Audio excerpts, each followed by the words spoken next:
Great Biafrans and lovers of freedom all over the world, I come with the greetings from Chokika Biama to you. All the good friends, well-wishers of Biafran people, everyone all over the world who understand and support our cause, question for freedom and nothing attached except for freedom. We come to you with a blessing from Chokika Biama Premi Henile.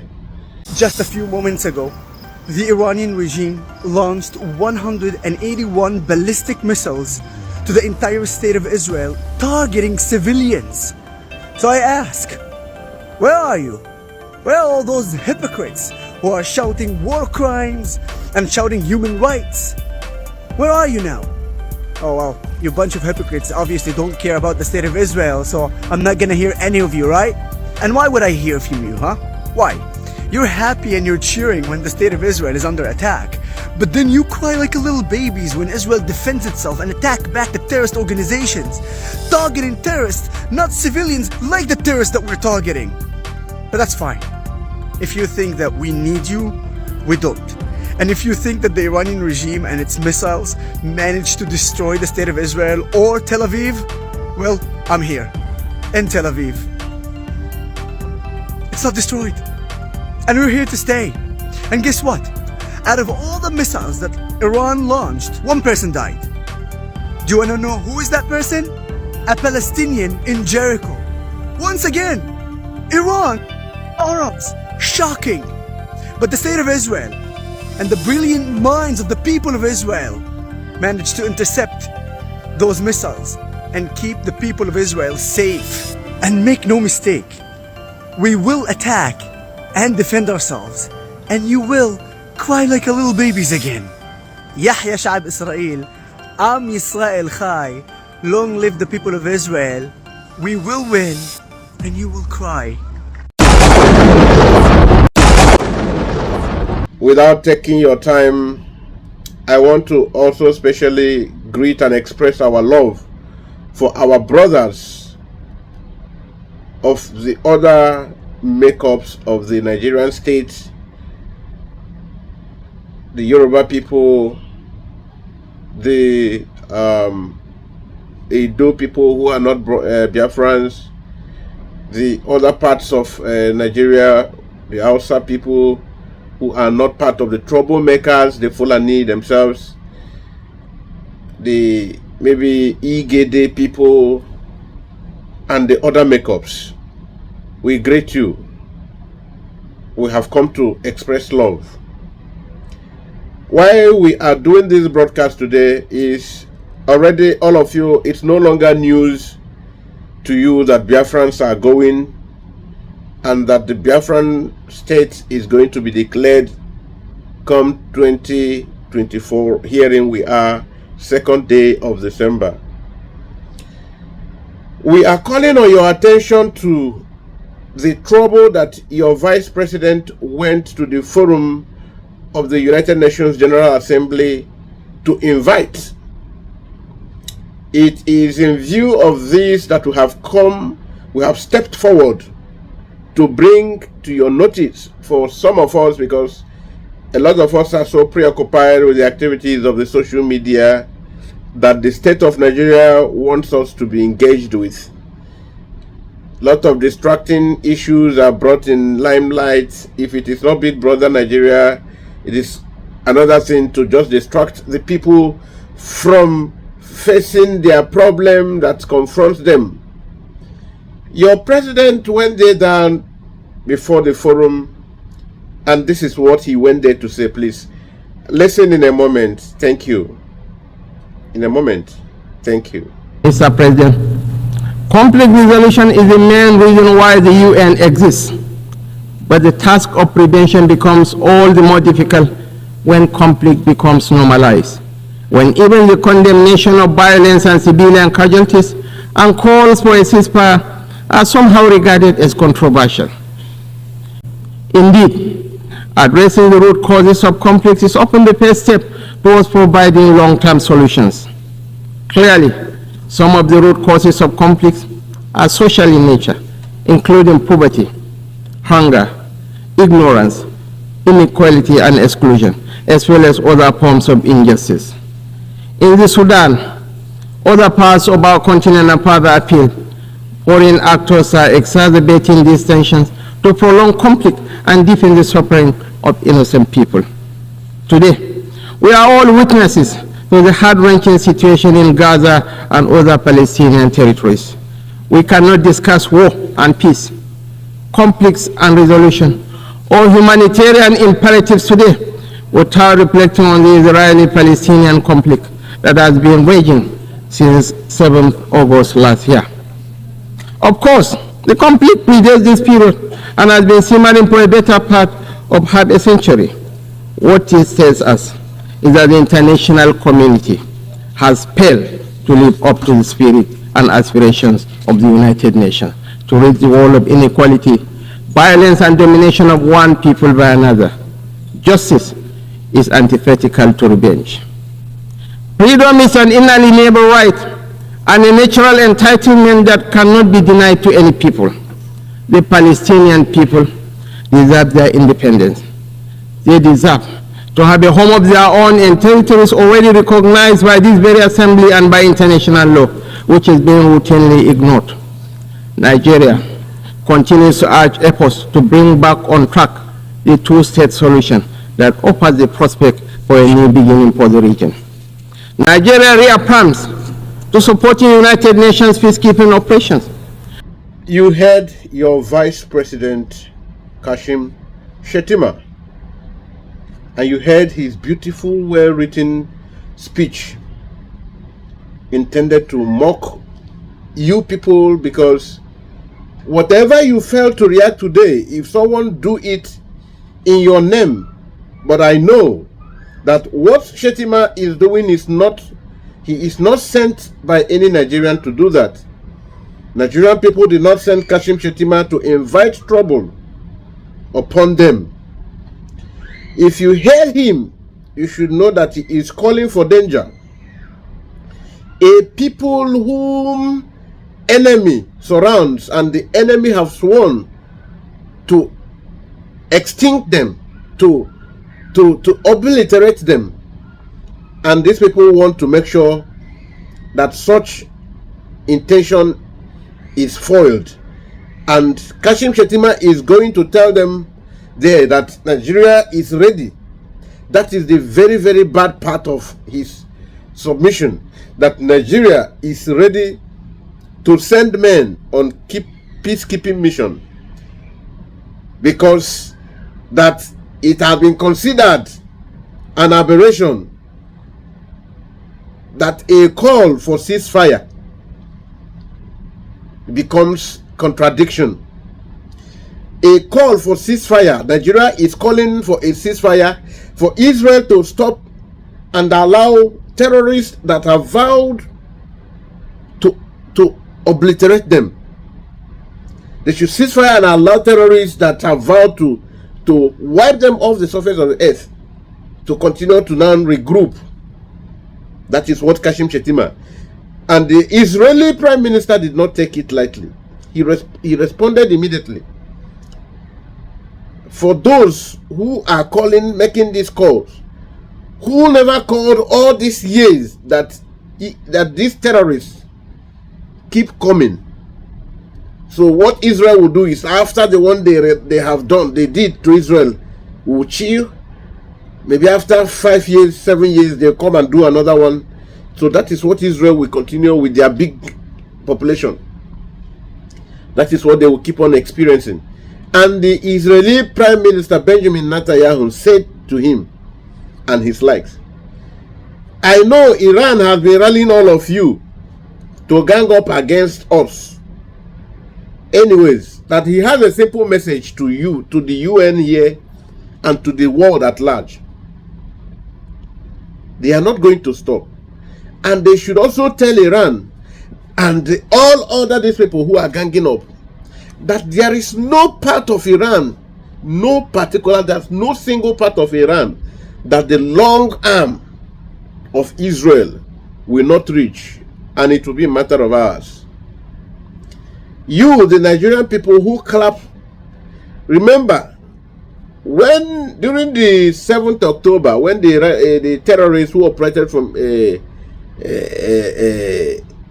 Gaza, those terrorists, when they were launching attack, Hamas, there were some citizens who were captured, clapping, shouting and enchanting. Today, Israel has come to say no. They will not continue to allow this happen. Not after every 3 years, after every 7 years, they will come to decimate their population. But they won't continue to allow it. And he asked, he said, America, because there are some people calling from America, France, do you think, are you being truthful to yourself? Should we now encourage these terrorists to come and attack you just for one day? And let us see how you react to it. That was why he said this contradictory call of hypocrisy, that he's not happy about it.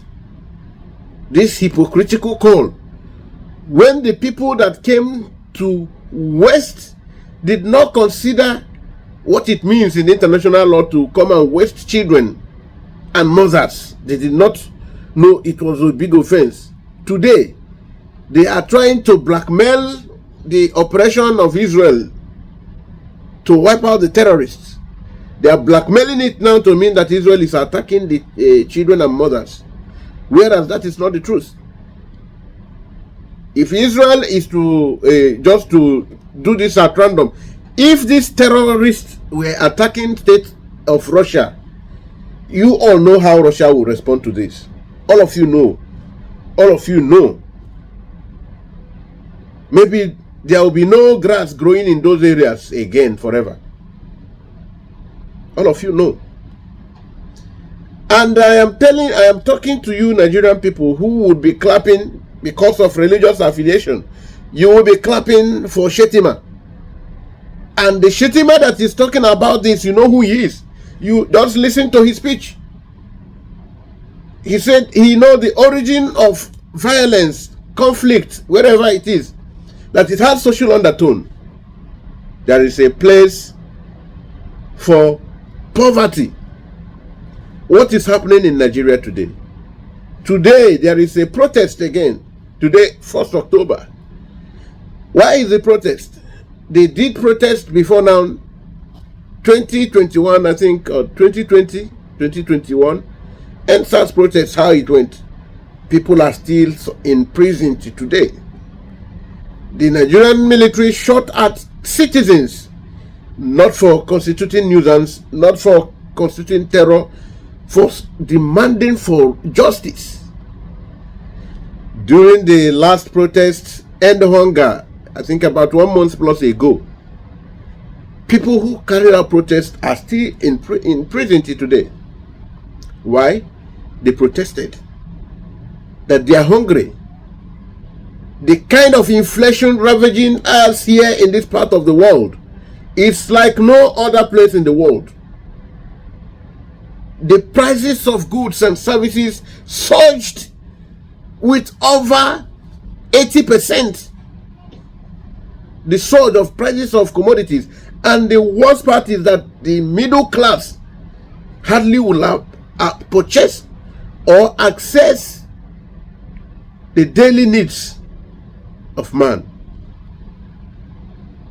And the political elites are going home with billions on daily, on weekly, on monthly basis.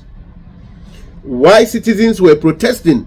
The Senate president of such a country, this country called Nigeria, the Senate president shamelessly before the camera, as he has always done, told the Nigerian public to their faces, because there is nothing the Nigerian populace can do. They have demonized the Nigerian military and the whole of Nigerian security apparatus. They have instrumentalized the whole system that should be bringing normalcy in the land. the Senate president opened his buccal cavity, opened his gutter to tell the world that while the people protest for hunger, that they, the bourgeois, the elites, will continue to flaunt their money, enjoy their lives. Today, no rights to the citizens, no freedom to the citizens. And here is Kashim Shettima. This is the same man, you look at the picture. He is known for this in the picture here. This is the same man. No wonder he is supporting and never condemned the terrorists who continue to unleash terror at innocent citizens of Israel. So you cannot take someone that is virtually senile and another person that has been associated on several occasions with funding terrorism. That is Kashim Shettima. Kashim Shettima, we should not forget Kabiru Sokoto. Kabiru Sokoto was one of the most wanted terrorists, and he was found and arrested in his house. Let us understand and let us not forget, this terrorism, this banditry, this carnage is not just happening by mistake. It's a multi-billion-dollar industry. A multi-billion dollar industry because it takes a lot of money on defense budget. It has a lot to do with the sale of drugs. It has a lot to do with mining and illegal bunkering and illegal and illicit mining. And look at the areas that are generally affected by this. Take the Northeast, for instance. In the Northeast, you have the blue diamond that is a strategic mineral. You have oil at the Chad Basin that is being explored right now, but illegally. You have Zamfara. If you go to Zamfara, Zamfara has more gold than Ghana. Zamfara's gold is being traded in Dubai and other parts of the country. There is a market called Nigerian gold in Dubai. And today, you are now beginning to, go beat around the bush while it should be called a contradiction, calling for a ceasefire, calling for a stop. That the people of Gaza have been so, destroyed and so that and that. And sources of conflict. And you mentioned it all. And you know the importance of freedom. And you understand, acknowledge that this is the very cardinal reason why UN is created. So, and the Biafran people have been clamoring to go since. And you were letting loose hell at them. Today you are telling your chief of defense staff to call ICC, and you think that the world is blind. The world is not seeing what is happening in Nigeria. The world is not seeing the intimidation, the oppression. And today you are a vice president of this country. You are the vice president of this country. You are not responding to the yearning of the people, and you are there going to call for a ceasefire for people living thousands of kilometers away from you. The one in your very nose that Nigerian people hardly feed 2 times a day. Even the one they feed is poor nutritive value. Diseases here and there. Kwashoko. Even the agbado that your principal campaigned with, the Nigerian people are not seeing agbado to eat. Kashim Shettima, you are inviting trouble to innocent Nigerians. This is the same way. This is the same way that some foolish Palestinians were shouting, glorifying, and extolling those of the terrorists who use their border to constitute nuisance. You can see how the Israeli Prime Minister told you their operation yesterday to the day of your General Assembly, your 79th General Assembly. He told you that Lebanon just faced it, they just faced it yesterday. They've been warning them to keep away. They've been warning them, keep away, keep away. And today, he is also now warning Yemen. They should keep away. They should warn the terrorists that are using their borders when the thing they are inviting, when the ant they are inviting will come, nobody will save them. You are going to call. Nobody, don't bring trouble to the innocent people. Don't cause problem to innocent people. Nobody send you work, Kashim Shettima. Let us be managing the hunger that you have subjected our brothers. Already the Biafrans are going. Our Biafrans, our brothers who will be left, who will be remaining in this contraption, don't risk their lives. Don't risk their lives. And you Nigerian people, you better begin to speak up. Don't allow some people who doesn't care about your welfare go and check their pocket. They are having passport to other countries. They have buried your money everywhere in the world, except at home. This is what Kashim Shettima want to say. Okay, don't end it with my own mouth. I think it will be good you listen to I think I should play. Maybe I will play the complete speech from Kashim Shettima towards the end. Then listen to the people he is following. He is following a Dogan who has done very well to his country, except for the fact that he has always sheltered terrorists. He has done very well. Listen to him. And since October 7, 41,000 Palestinians have been killed in the continuous Israeli attacks. 41,000 lives, 41,000 people, mostly children and women, were ruthlessly taken away. And no one knows where more than 10,000 people are, most of which are children. And likewise, 100,000 people were injured, maimed, or they lost their limbs. 172 journalists were killed while trying to do their job under very difficult circumstances. And more than 500 medics have been killed while they were trying to save lives. Humanitarian aid workers and the United Nations personnel who came to the rescue of the people of Gaza who were struggling with hunger and thirst were killed. More than 215 United Nations personnel. They hit marketplaces, tents, and camps where the refugees were sheltered. They hit 820 mosques and 3 churches that shouldn't have been touched even in war. And they deliberately hit dozens of hospitals, hundreds of schools, more than 130 ambulances carrying patients.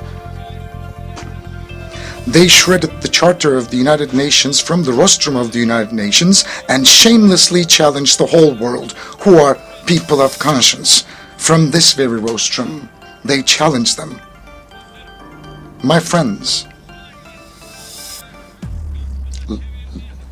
leaked images from Israel's prisons, which it has turned into concentration camps, clearly show what kind of barbarianism we are facing. As a result of Israeli attacks, Gaza has become the world's largest cemetery for women and children. More than 17,000 children were targeted by Israeli bullets and bombs. Now the question is, are all these claims true? Erdogan, are all these claims true? Of course, these are all fabrications from the pit of hell. But I'm not the one to answer you. I'm not the one to answer you.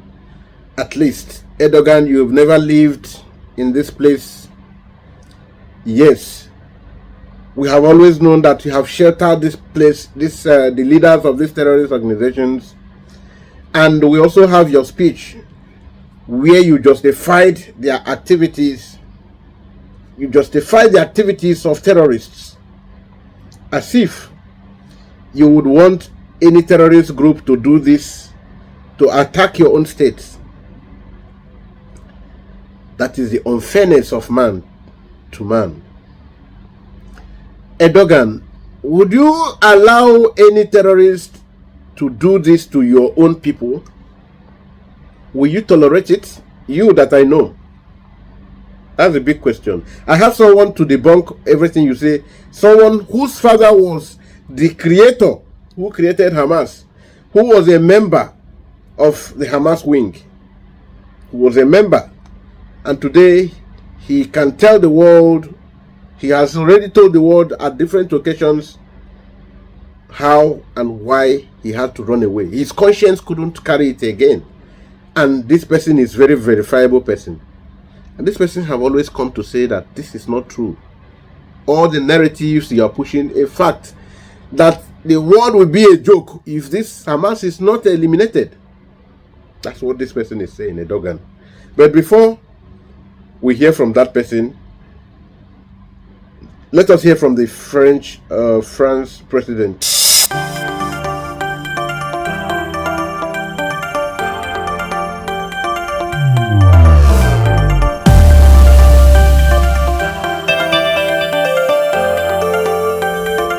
Okay, this particular clip, we lost the voice. That's the president of France, Emmanuel Macron. He was, trying to blame Israel too. But he wasn't targeted at Israel. He wasn't targeting at Israel. He was targeting at America, the biggest ally of Israel, who is behind Israel. Why? They are having a serious rift. The Western Europe, between themselves, the Western Europe felt so betrayed by America and Britain in Niger Republic. So everything America supports now, France has been against. That's why BRICS state is stepping up to utilize the opportunity of the disagreement between the two. And Russia, being a smart state, is playing the card very well, luring France, to continue disagreeing with brothers, which of course is what we all pray for, so that they will not continue to unite against Africa. So at least to this end, I want you now to hear from His Excellency, the President of Israel, Benjamin Netanyahu. So hear from him, and then after you've heard from him, you will go home and warn your vice president not to bring problem to you. You are unable to contend what is rocking you, the hunger they have brought upon you. Shettima and his colleague, political pilferers, the hunger, the suffering, the insecurity they brought on Nigerian populace. Him particularly, he has a very bad history, bad record, that I don't know what he would do to wipe that history in his profile. Terrorists were found at different times in his lodge. Terrorists who are declared wanted by the Nigerian state eat, dine, wine with him. And today he is telling us about conflict, preaching to us. Although somebody just read something for him to read, or wrote something for him to read. All right, listen to His Excellency, the Prime Minister of Israel, Mr. Benjamin Netanyahu. Listen to him, please. And here's the truth. Israel seeks peace. Israel yearns for peace. Israel has made peace and will make peace again.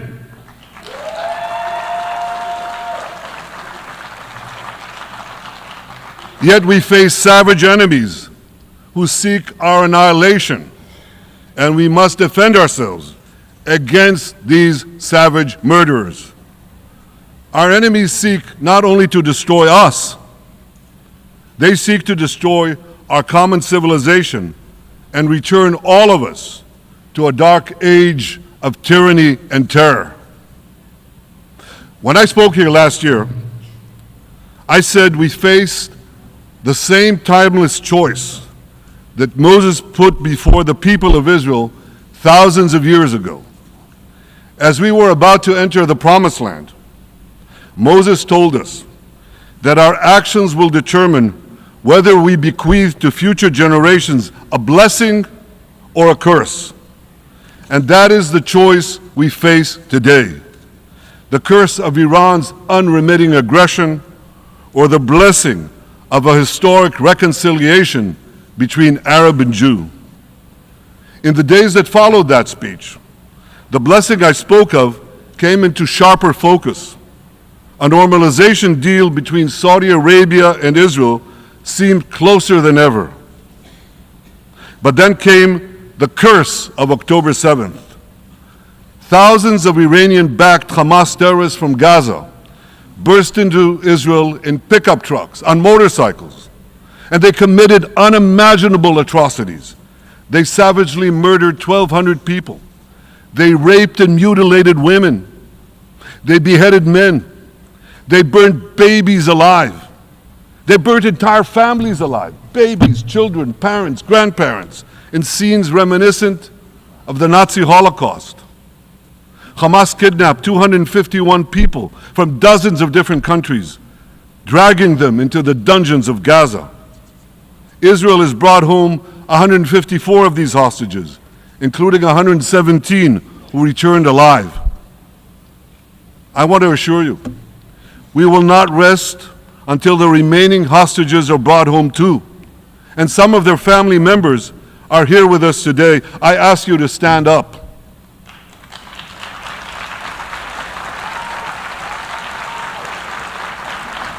With us is Eli Stevie, whose son Idan was abducted from the Nova Music Festival. That was his crime, a music festival. And these murderous monsters took him. Kobe Smirno, whose son Jonathan was murdered, and his corpse was taken into the dungeons, into the terror tunnels of Gaza. A corpse held hostage. Salim al-Atrash, whose brother Muhammad, a brave Arab-Israeli soldier, was murdered. His body too was taken to Gaza. And so was the body of Ifat Hyman's daughter in Bar, who was brutally murdered at that same music festival. With us is Sharon Sharabi, whose brother Yossi was murdered, and who prays for his older brother Eli, who is still held hostage in Gaza. And with us too is Izhar Liftich from Kibbutz Nir Oz, a kibbutz that was wiped out by the terrorists. Thankfully, we achieved the release of his mother Yocheved, but his father Oded is still languishing in an underground terrorist hell of Hamas. I again promise you, we will return your loved ones home. We will not spare that effort until this holy mission is accomplished.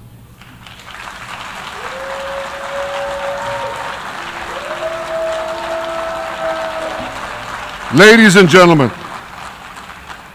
the curse of October 7th began when Hamas invaded Israel from Gaza, but it didn't end there.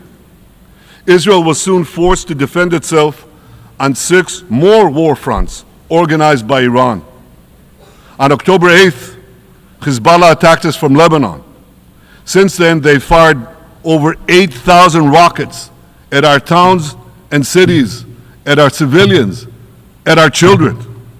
2 weeks later, the Iran-backed Houthis in Yemen launched drones and missiles at Israel, the first of 250 such attacks, including one yesterday aimed at Tel Aviv.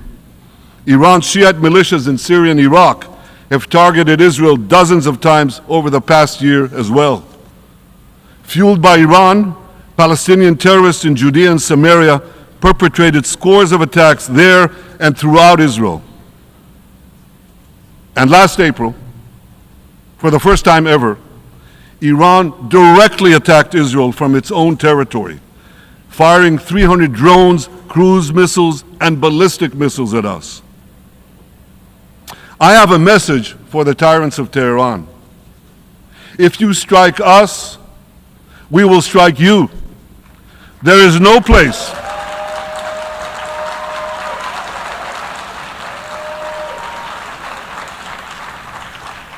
There is no place in Iran that the long arm of Israel cannot reach.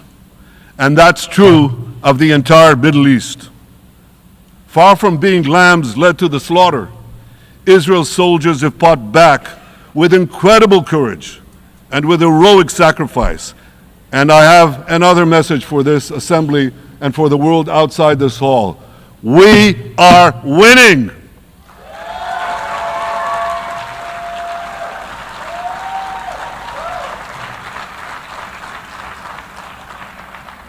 Ladies and gentlemen, as Israel defends itself against Iran in the seven-front war, the line separating the blessing and the curse could not be more clear. Okay, you've just heard from Benjamin Netanyahu himself. That's beautiful. So that you don't go to think that all your blackmail is getting to him. No, he's not disturbed with your blackmail. He's not stopping any day. Nothing is going to stop him. He's only telling for those who want to invite, he's talking to those who want to invite trouble to their state. And if that is what they have decided with their lives, they want to invite trouble to their state, they would not hesitate to give you. Israel will not hesitate to give you. Now, you heard him saying that yourself. For you to understand, for at least Iran, you don't compare Nigeria with Iran. At least Iran has a little capacity to, at least they have what to do. You can't compare Nigeria with Iran in terms of military power. But this is the leader of Iran, Ben Johnson. You know Ben Johnson, the Iran leader, sorry. He's on Ben Johnson. You can see him there. And in face they show like this.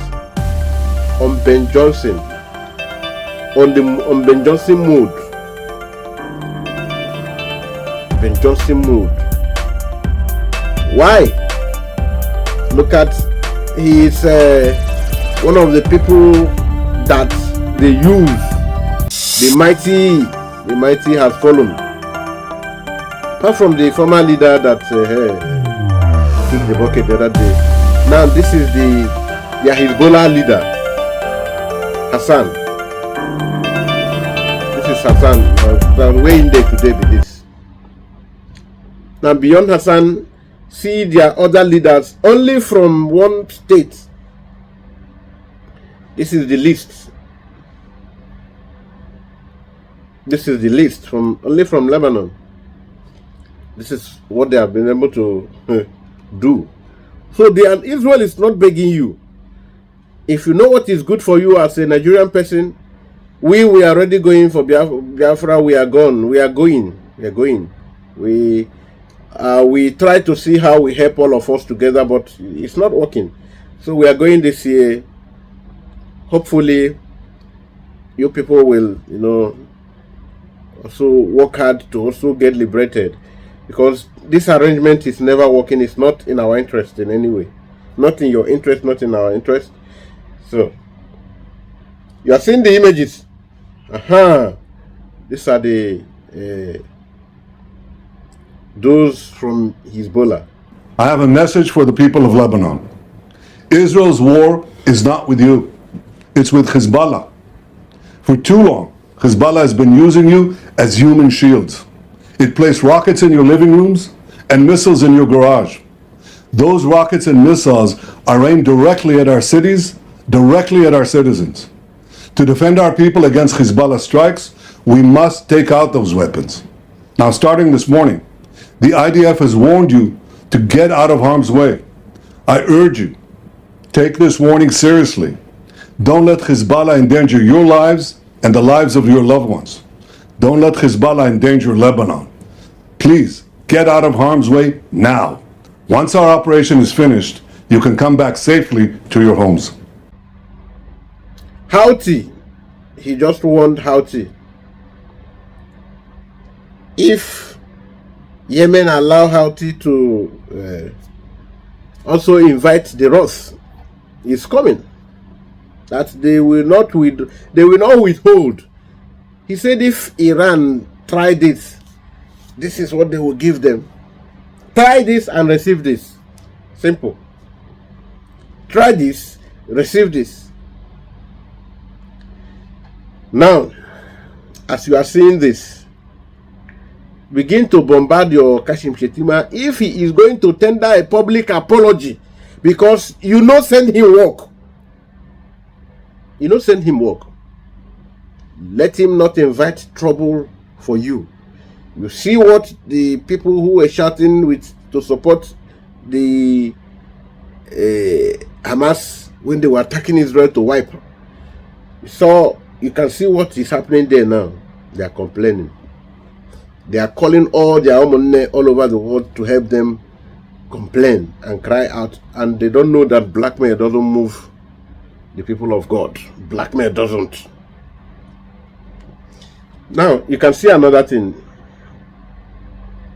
All these lies. See another lie, then we puncture it with truth. The king of Jordan, which is Baal.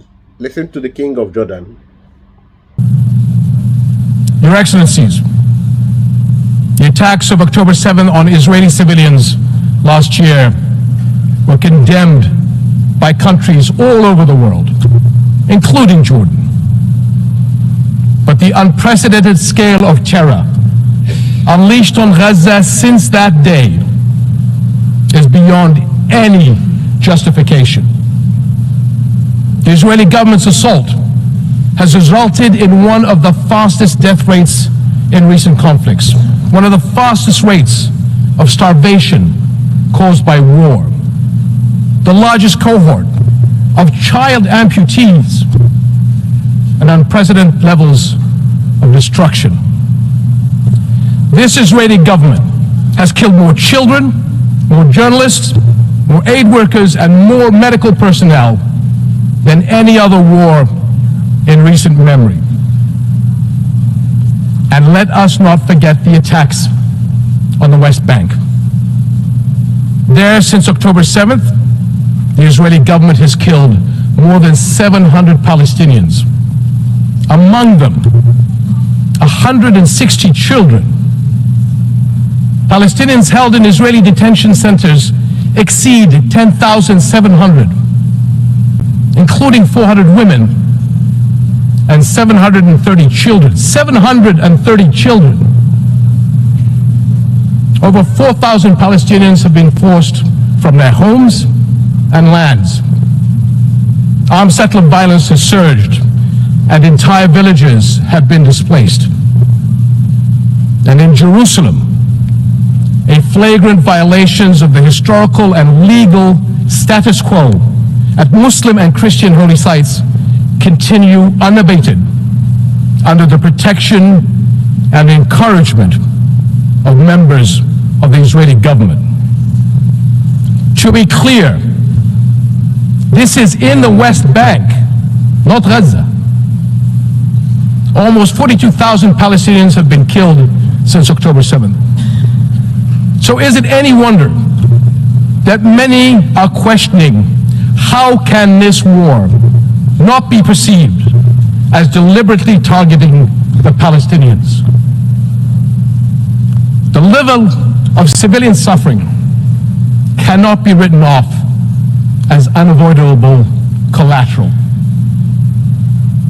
I grew up a soldier in a region that is all too familiar with conflict.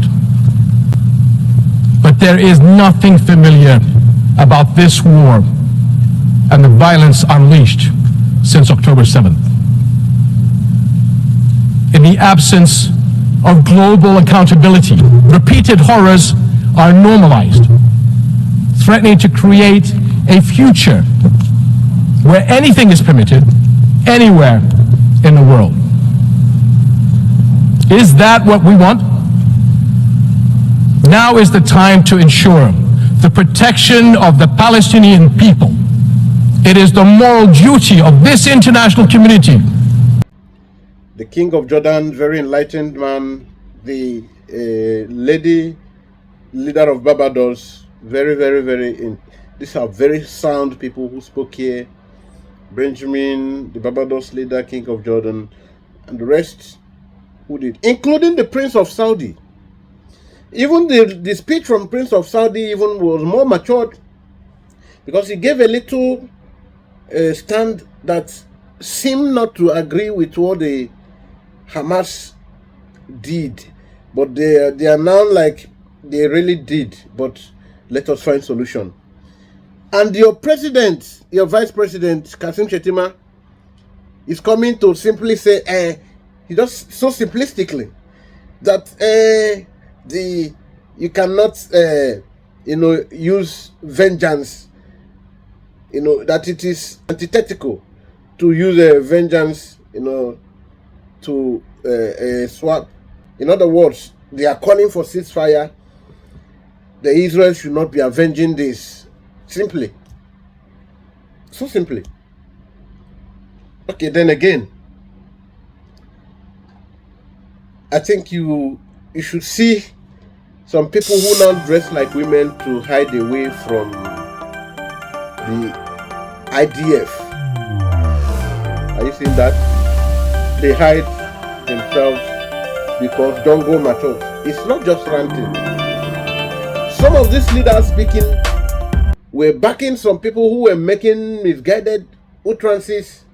Israel was claiming they are very powerful and this, that today Hezbollah will do this and that. And some learned people, some persons were professors, also listen to the other to the same guy that was that was giving them headache. See him now, he is the Hamas leader's son, the co-founder of Hamas. Is this young man's father. It's not a young man, this man's father. And he was also a principal member of Hamas himself. But when he disagreed for principal reasons, he ran away, and Hamas was against him. Hamas dealt with him before he ran away, then ran to Israel, and they became a very good, he began to get education and all of that. Today he is very, very learned. The Green Prince was my code name within the Israeli intelligence, where I worked for about 10 years undercover, trying to find suicide bombers, terrorists, plot to solve the, let's say, to decode Hamas military wing in the West Bank, which was carrying many suicide bombing attacks against Israel. So this was my code name within the Israeli intelligence community. And why did they choose you for this? Because I think a lot of people, they don't really understand what your relationship is with Hamas. My father is one of the co-founders of Hamas movement, and I was his right-hand assistant. So basically, I had my problems with Hamas. It's a very long story. I did not like them since childhood.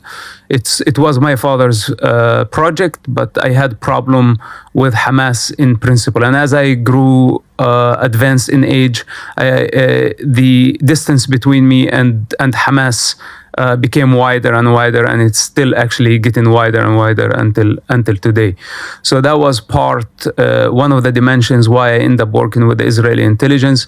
There were, of course, other reasons how I end up in such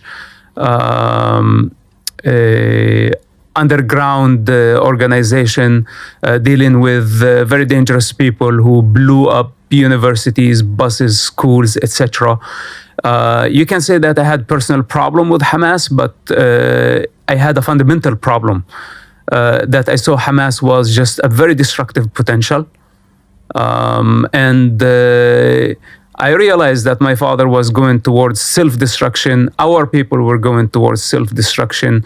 So my rational mind did not allow me to just I couldn't be part of Hamas or just to continue with the family business for whatever security it gave me and contradict with my very basic intelligence.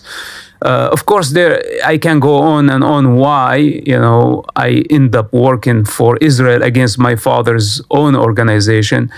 I cannot reduce it into words. This is an evolution. It took many years for me to come to the realization that Hamas was a disease and I needed to fight against it. This is what I was trying to tell Hamas 25 years ago, that violence is a dead end because you will pay the bill in blood. People are not listening. And if they continue to be like this, just sticking their head in the sand, blaming the wrong people, not seeing things for what they are, not realizing the origins of this suffering, then we are going to go in this vicious cycle for eternity. And if we go farther, yes, it could turn into violence. Okay, because the war is not over, and I don't know how long it's gonna take, and nobody has the perfect solution, not the United Nations, not intelligence services, and most certainly not the idiots on the streets. The human condition is the human delusion. I've seen it in the Middle East, and now I see it here in Manhattan. This is ridiculous. Go home. Go find the real life. Go find a job. That they are going after Hamas until the end of the day. It doesn't matter where they go. It doesn't matter how far they're going to go. Even if Elon Musk put them on Mars, the Israeli intelligence is gonna go after them on Mars and blow them up there. The people want to label me. They want to label Israel. They want to label the CIA, all the people. It's not.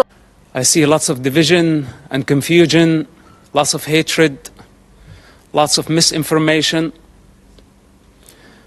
And everybody speaks on behalf of the children and on behalf of the innocent. But I am not sure about their real intention. But today I can speak on the authority of a Palestinian child, someone who grew up in that culture. Hamas' first crime against children in the Palestinian societies is not arming them or encouraging them to carry suicide bombing attacks. It's the religious, ideological indoctrination that I had to go through.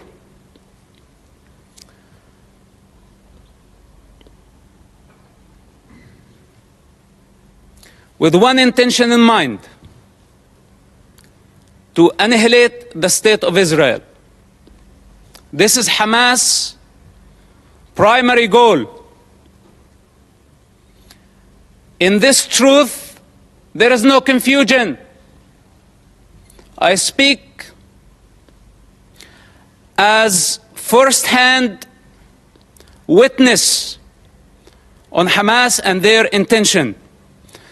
My father is one of the founders of Hamas movement.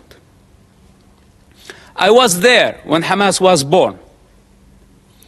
I was before Hamas was born.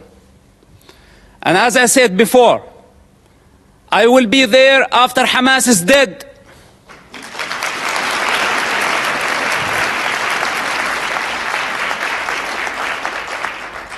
I am not a part of propaganda. I don't work for nobody. I only represent myself. And on this authority I speak.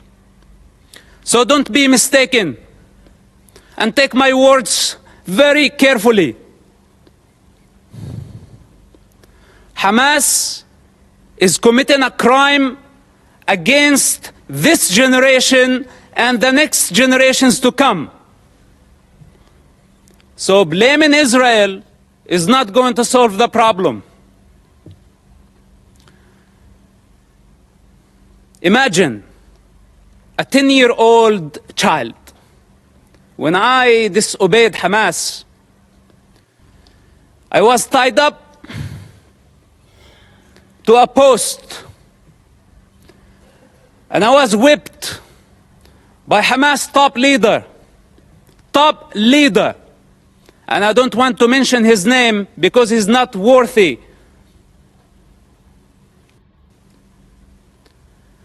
With the electric cable, every lash, I lost my breath until I lost my consciousness. My father was in prison at that time, and this leader thought that he was my mentor. This is Hamas discipline. This is how they wanted me to be. To become a violent savage like them. And the very basic intelligence of a child, when I felt that was not natural, it wasn't. But I had still to go to the mosque to please my mother and please my father and obey this type of monsters. I hate to talk about my personal struggle. And I hate to be in a position to be at defense. He also don't like to be at defense.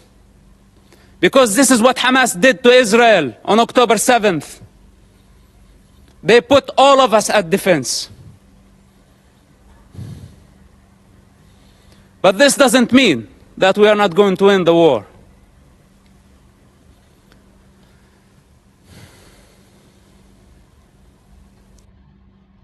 Growing up in that society, the majority of the Palestinians blamed Israel. And as a child, I took it as a Quran. I took it as a holy scripture that Israel was our problem. But then as I grew up, I start identifying the enemy within. The religious authorities, the corrupt leaderships, who basically did not care about children, they did not care about Palestinians, they still don't care about nobody but themselves. And the world has been empowering them against the prey, against the victims. This has to come to an end. Let's put my childhood on the side, because maybe a child does not see things for what they are. Maybe I was very bad. I misbehaved myself as a child to deserve to be beaten up again and again and again by Hamas leaders. And some people say, is it a personal problem? Well, it is a personal problem. Do you have any problem with me having Hamas problem as a personal problem? It is a personal problem. And I swear I will not die before I see Hamas dead. Can I make this a goal to my life?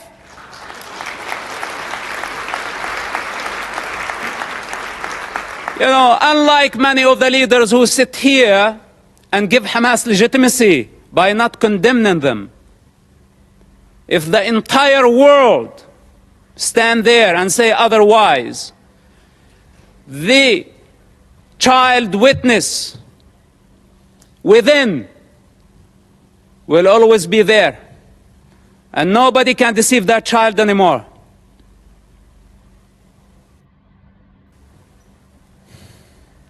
Then, as I grew up, I become the Hamas or the Islamic student movement president in our town. And I became part of the movement.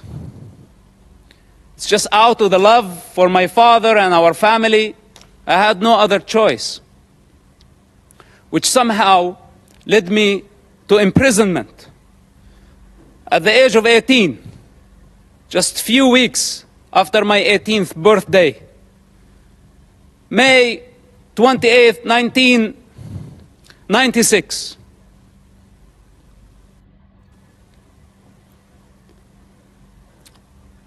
My problem was not Israel who arrested me during that experience.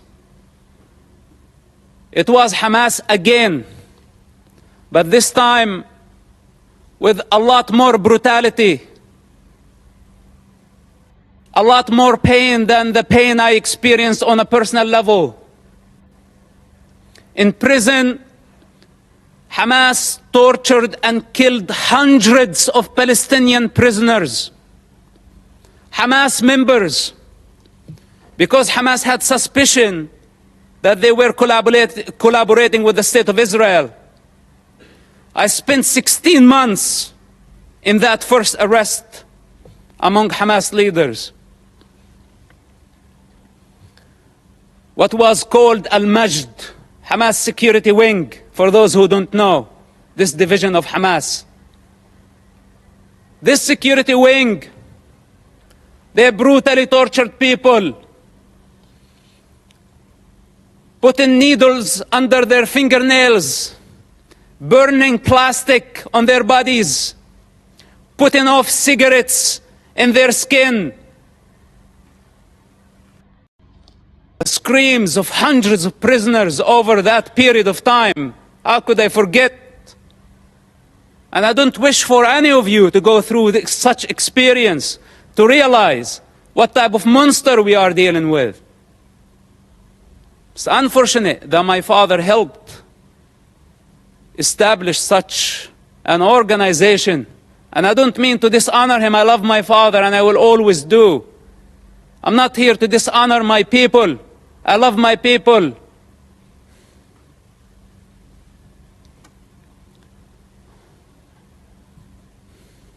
But I cannot believe how far Hamas was able to travel in this madness.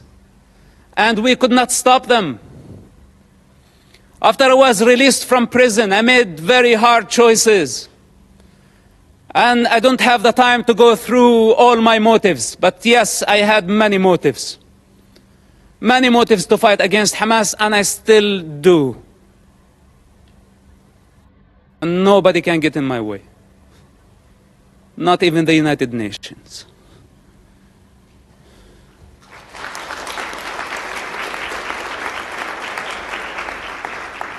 So the choices I made were against any rational mind. I ended up working together with the Israeli intelligence for 10 years. We had a common goal. That goal was to stop suicide bombing attacks. Hamas, for those who don't know, or those who have short memory,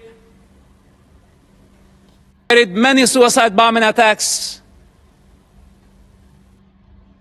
during the 90s and the early 2000s. Dozens of suicide bombing attacks where a suicide bomber took an explosive built went to inside a bus and blew himself up, killing all type of people. Not only Israelis. Americans were killed. Europeans were killed. Other nationalities, including Israeli Arabs, including Muslims. Hamas did not differentiate. Take Hotel Park, for example. On a holiday, on the most sacred Jewish holiday, a suicide bomber go into the dinner, blow himself up, kill more than 30 people. Some Holocaust survivors died in that attack. Dolphinarium, some teenagers having fun at the beach. Hamas suicide bomber killed about 18 and wounded dozens. Look up, see how many buses. It did not stop there. Hamas attacked the Hebrew University. 6 Americans were killed in that attack.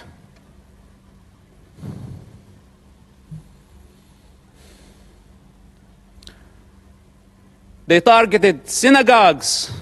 They targeted everywhere. Knowing the Israeli retaliation, they invite violence. They love violence. Hamas, without chaos, cannot survive. It's their climate. This is where they thrive.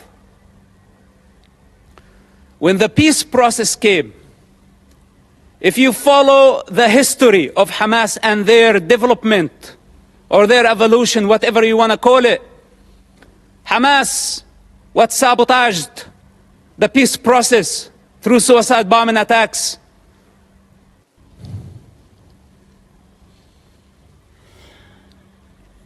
And they don't have a vision. That's the problem. Because nobody can satisfy their ambition when they are waging a holy war. We're not talking about IRA. We're not talking about other political terrorist organizations that we can pressure them, bend them, bring them to the negotiating table. We are talking about a religious group that does not believe in political borders, that wants to annihilate an entire race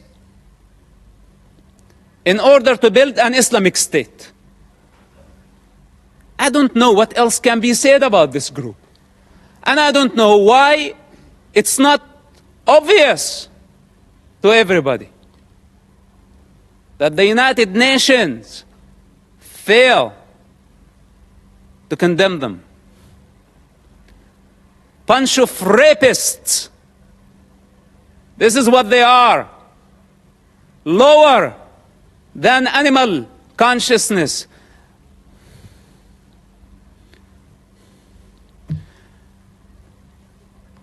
So, I don't speak only on the authority of that child and someone who grew up in the Palestinian territory. I also speak on the authority of someone who has 10 years of experience in a counter-terrorism of the Israeli intelligence.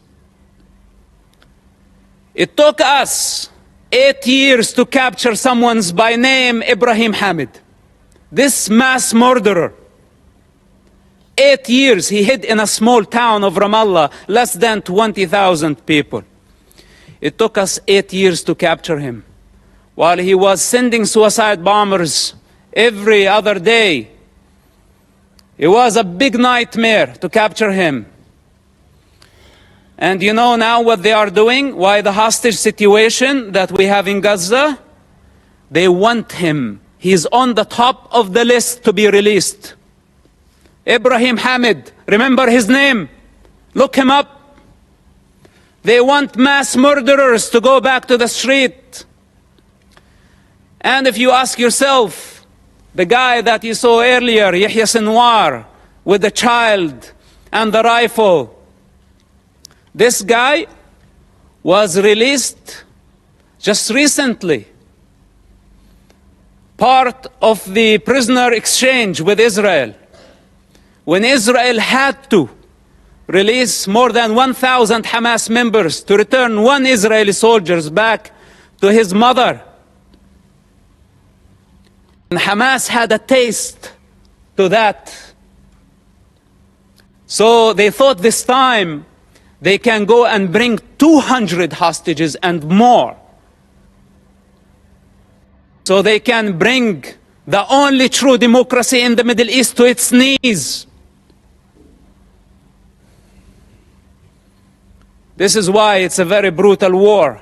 For those who are in the intelligence communities, they understand the significance of this. And they know that that Israel cannot release more Hamas terrorists. Because this guy, you saw, Yahya Sinwar, he is the mastermind behind the attacks on October 7th. And how can Israel afford, or how can any of you validate or prove the release of mass murderers back to the street so they can carry a lot more terrorist attacks and hijack an entire society, use hundreds of thousands of people as human shields? Is this our way of solving the problem? We need the correct vision. First of all, we need to identify the origins of suffering, where it's coming from, where does it originate from. We need to identify the disease. Then we can provide the cure. Up to this point, we haven't identified the disease. And for those who know the problem, They don't have the courage to stand and say, we have a problem with Hamas. But most of us have our own calculations, from Russia to China to the rest of the superpowers, given Hamas cover. Hamas gave the attacks on October 7th as a birthday gift to Putin. For those who did not make the connection, and I don't want to go farther. Now nobody's talking about Ukraine, using Hamas as the wild card in the Middle East, igniting a religious war to just divert your attention somewhere else. All those criminals, whether they were high profile or low profile, they are all savages. They are all enemies of children and enemies of humanity. The United Nations and the rest of the international community have empowered con men who used what's so-called Palestinian cause to become richer. They were seeking power and wealth. They did not care about the Palestinian people. As the children of Gaza sink in despair and poverty, leaders of Hamas, along with their families and their entourage, enjoy the Four Seasons Hotel in Doha, Qatar.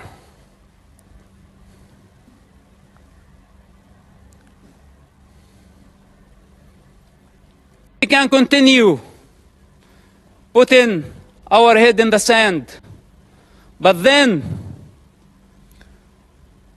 we have escaped our responsibility.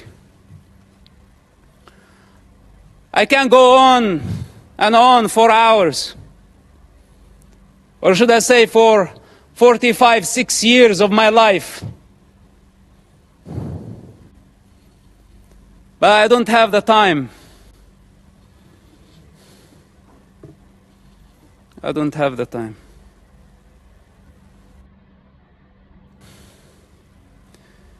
If we don't eradicate Hamas this war and this time, if we don't eradicate them, the next Gaza war is going to be deadlier. It's going to be much greater.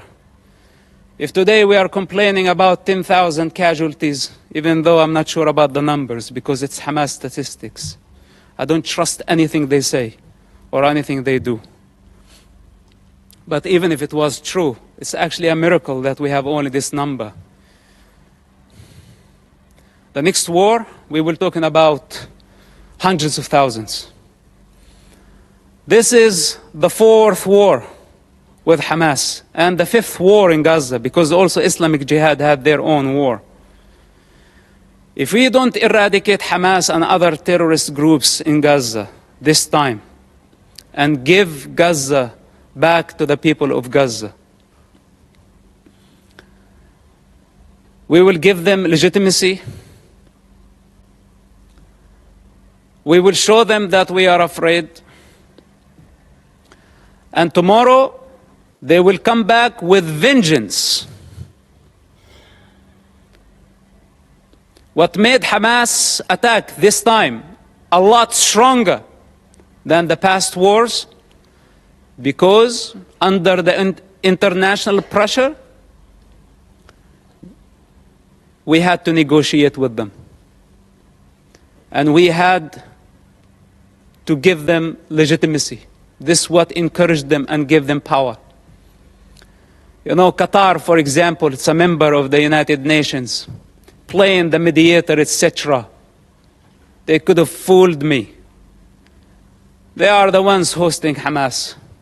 They are the ones who have been funding Hamas. Russia, Musa Abu Marzouk, a Hamas top leader, was in Moscow just yesterday. Okay, to be more accurate, a week ago.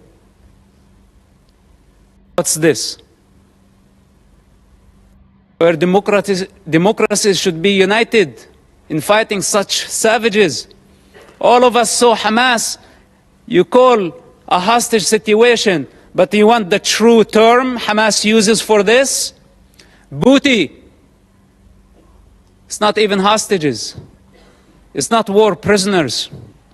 All of us saw Hamas, savage, grab a teenager girl from the neck, pushing her into the unknown. That's your very freedom. That girl represents your freedom. And none of us thought about the mother of that kid and how she felt about seeing her daughter being dragged that way by a savage who wants to dominate, who sees women as a property. This is how Hamas sees women, a property, something they can own. As they want to own territory, more territory, their lust, their sexual lust, their lust for power, their lust for territory.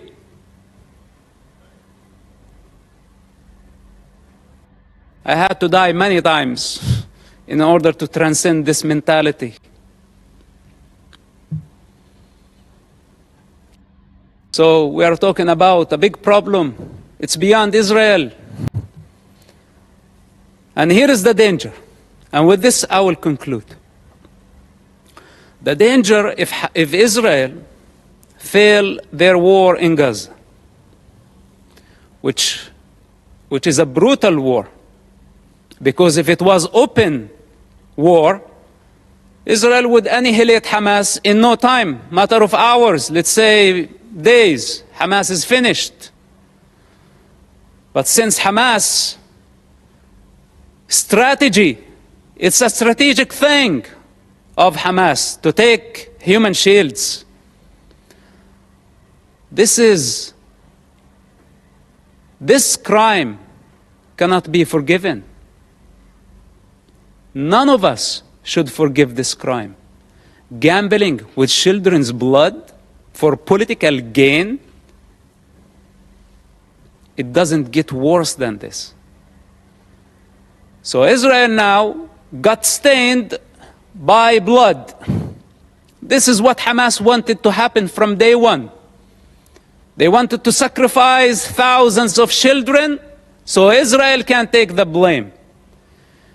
Digging tunnels and bunkers under hospitals, schools, launching missiles.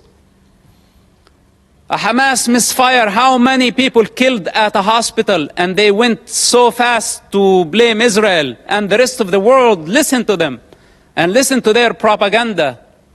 Nobody is concerned to check what is true and what is false. Whatever that serve our political and short-term interest, we go for it. Suicidal, not knowing that we are going against evolution. We're going against the collective consciousness of humanity. We're going against the interest of children, the defenseless children who has no one to speak on their behalf. They don't have the power to discern. And yes, they are dying.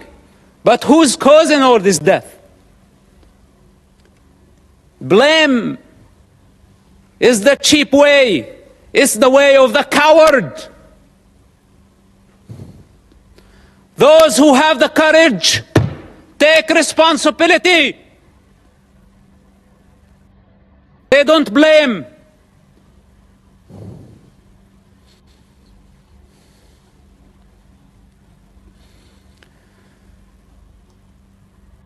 If Hamas is not defeated, if Hamas is not eradicated in Gaza,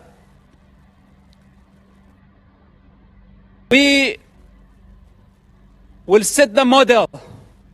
We will give the freedom to so many radical groups around the world, especially in Europe. Because many of ISIS have fled to Europe under civilian cover. They are sleeping cells in Europe. And there is a migrant problem in Europe. And there is an Islamic problem in Europe. And this is just a warning. If you really care for the global security, and I speak as a person who was part of the counterterrorism effort against radical Islamists, if Hamas is not defeated in Gaza, it will inspire many groups around the globe. They will see that few thousands of savages can blackmail the international community, the superpowers, and bring democracies to their knees. Many of them are watching now, and many of them are very happy about how the world is responding. And many of them are satisfied to see the state of confusion and fear and anxiety. This is the time to get united. Because if Israel fails in Gaza, all of us, we will be next. Thank you for listening, and thank you for giving me the opportunity. May God bless all of us and protect our children, not only the Palestinian children, but also the Israeli children. Bring the hostages back to their families. And may God bring peace to this divided world. Thank you very much for listening.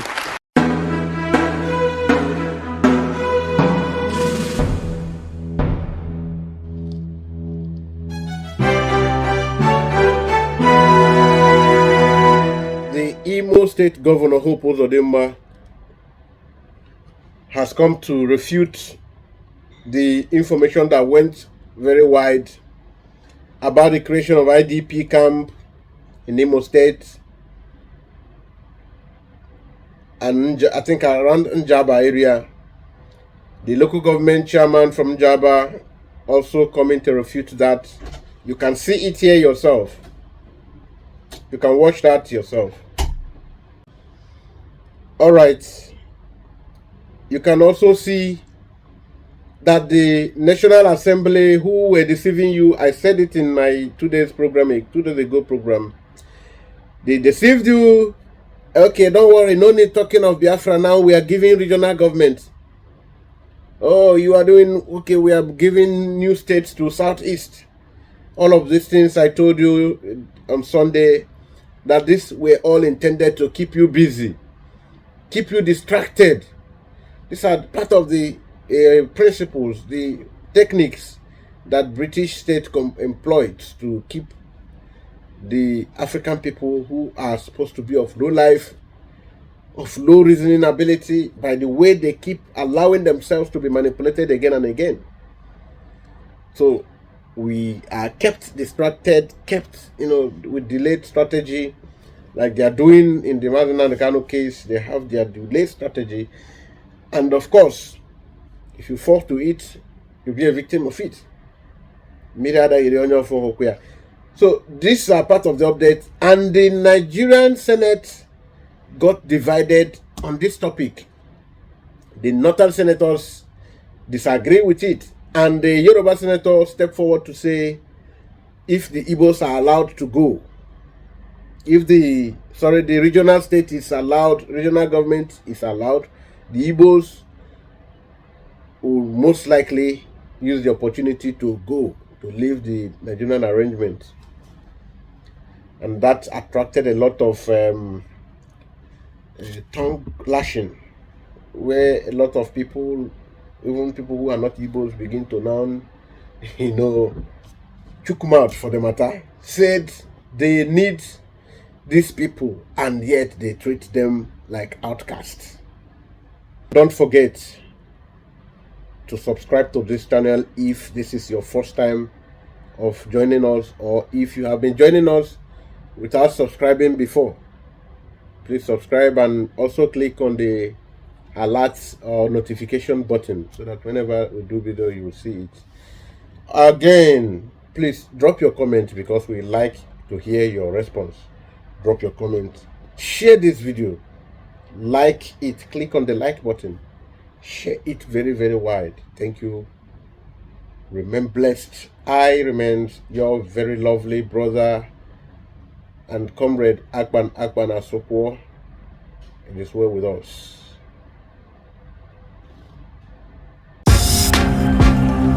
Ladies and gentlemen, order.